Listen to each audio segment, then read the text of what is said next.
ഇന്ന് ഒരു north Indian വിഭവമായ paneer മസാലയാണ് ഉണ്ടാക്കാൻ പോകുന്നത്.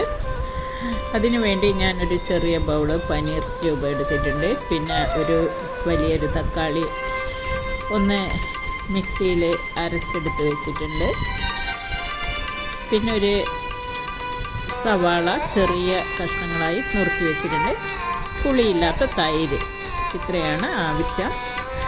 ഒരു പാന് ചൂടാക്കി അതിൽ ഓയിൽ ഒഴിച്ച് കൊടുത്ത് കുറച്ച് നെയ്യും കൂടെ ചേർത്തിട്ട് നമുക്ക് ആ പനീർ ക്യൂബ്സ് ഒന്ന് ഫ്രൈ ചെയ്തെടുക്കണം. പനീർ ക്യൂബ് ഫ്രൈ ചെയ്യാണ്ട് കറി വയ്ക്കുന്നത് ഉടഞ്ഞു പോകാൻ ചാൻസ് ഉണ്ട്. മിക്ക ആൾക്കാരും ആ ഒരു പരാതി പറഞ്ഞതായിട്ട് കേൾക്കാം. അപ്പോൾ ഒന്ന് ഫ്രൈ ചെയ്ത് കറി വെക്കുമ്പോൾ ഉടഞ്ഞു പോകാതെ കിട്ടും. അപ്പോൾ ഇത് ഒരു ഗോൾഡൻ ബ്രൗൺ കളറിൽ ആകുമ്പോഴത്തേക്ക് നമുക്ക് കോരി മാറ്റി വെക്കാം. ഇത് കണ്ടില്ലേ, നല്ല ബ്രൗൺ കളറിൽ വന്നിട്ടുണ്ട്. ഇനി കുറച്ച് മസാല കൂടി ഇതിന് വേണം. അതിന് വേണ്ട ചില്ലി ഫ്ലേക്സ്, ഗരം മസാല, ചെറിയ ജീരകം, കാശ്മീരി ചില്ലി, മല്ലിപ്പൊടി, കുരുമുളക് പൊടി, കസൂരി മേത്തി, ഇത്രയും ആവശ്യമാണ്. പിന്നെ മഞ്ഞൾപ്പൊടി കൂടി വേണം. ആ ഫ്രൈ ചെയ്ത തവയിലേക്ക് തന്നെ നമുക്ക് 2 ഏലക്കായും 2 ബേ ലീഫും ഒരു കഷ്ണം പട്ടയും ഒന്ന് ചൂടാക്കിയെടുക്കുക. അതിൽ തന്നെ അരിഞ്ഞു വെച്ച സവാള ചേർത്ത് ഒന്ന് വഴറ്റി കൊടുക്കണം. നന്നായിട്ട് വഴന്ന് വരുമ്പോഴത്തേക്ക് നമുക്ക് ഇഞ്ചി വെളുത്തുള്ളി ചതച്ചത് കൂടി ചേർത്ത് കൊടുക്കുക. അതൊന്ന് വാടി വരുമ്പോഴത്തേക്ക് ഒരു ചെറിയ സ്പൂണ് ജീരകം ചേർക്കുക. ടൊമാറ്റോ അരച്ചതും ചേർത്ത് നന്നായിട്ടൊന്ന് പച്ചമണം മാറുന്ന വരെ ഒന്ന് വഴറ്റിയെടുക്കുക. അതിനുശേഷം നമ്മുടെ പൊടികളൊക്കെ ചേർക്കണം.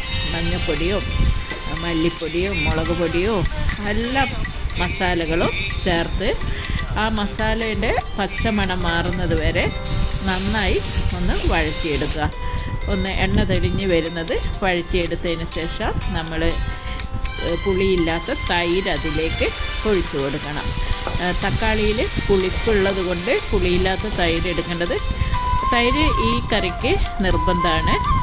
അപ്പോൾ പുളിപ്പ് കൂടാതിരിക്കാൻ നമുക്ക് ഒരു സ്പൂണ് പഞ്ചസാര കൂടി ചേർത്ത് കൊടുക്കാം. പഞ്ചസാരയും നല്ലോണം അതിലേക്ക് ചേർത്ത് കഴിഞ്ഞിട്ട് ഫ്രൈ ചെയ്ത പനീർ ക്യൂബ്സ് ഇട്ട് കൊടുക്കുക.